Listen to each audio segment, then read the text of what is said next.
বাড়িতে থাকা খুব সামান্য উপকরণ দিয়ে বানিয়ে নিন পনিরের এই সুস্বাদু রেসিপিটি। আসসালামু আলাইকুম, আমি ফারহাদ আছি। ওয়েলকাম টু মাই চ্যানেল জানাস কুকবুক। প্রথমে কড়াইয়ে অল্প পরিমাণ তেল দিয়ে দেব। তেল গরম হয়ে গেলে তাতে গরম মশলা, গোটা জিরে, গোটা গোল, তেজপাতা ফোড়ন দেব। ফোড়নের গন্ধ বের হলে একটা চপ করা পেঁয়াজ দিয়ে দেব। পেঁয়াজটা নাড়াচাড়া করে অল্প পরিমাণ নুন দিয়ে দেব, যাতে পেঁয়াজটা নরম থাকে। পেঁয়াজটা হালকা ভাজা হলে তাতে আদা রসুনের পেস্ট দিয়ে দেব, দিয়ে আবার ভালো করে নাড়াচাড়া করে নেব। আদা রসুনের কাঁচা গন্ধ চলে গেলে তাতে একটা টমেটোকে গ্রাইন্ড করে দিয়ে দেবো। তারপর গ্রেভিটাকে ভালো করে নাড়াচাড়া করে কষিয়ে নেব। তাতে এক এক করে হলুদ গুঁড়ো, লঙ্কা গুঁড়ো, ধনে গুঁড়ো ও জিরে গুঁড়ো ভালোভাবে দিয়ে আবারও ভালোভাবে কষিয়ে নেব।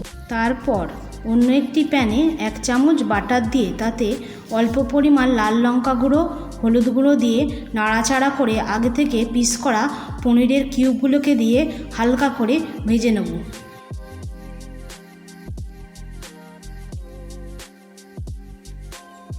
পনিরটা ভাজা হলে তাতে চপ করা লঙ্কা ও রসুন কুচি দিয়ে দেব, দিয়ে ভালো করে নাড়াচাড়া করে নেব। তারপর গ্রেভিটার মধ্যে 2 চামচ ফেটানো টক দই দিয়ে আবারও ভালো করে কষিয়ে নেব। গ্রেভি থেকে তেল ছাড়লে গ্রেভির উপরে হালকা ভেজে রাখা পনিরের টুকরাগুলোকে দিয়ে ভালো করে নাড়াচাড়া করে অল্প পরিমাণ নুন দিয়ে ঢেকে দেবো। 2 মিনিট পর ঢাকনা খুলে স্বাদ মতন চিনি ও গরম মশলা গুঁড়ো দিয়ে আবারও 1 মিনিটের জন্য ঢেকে দেব। পনিরের গ্রেভিটা গাঢ় হয়ে আসলে উপর দিয়ে ধনেপাতা কুচি দিলেই রেডি আমাদের বাটার গার্লিক পনির রেসিপি।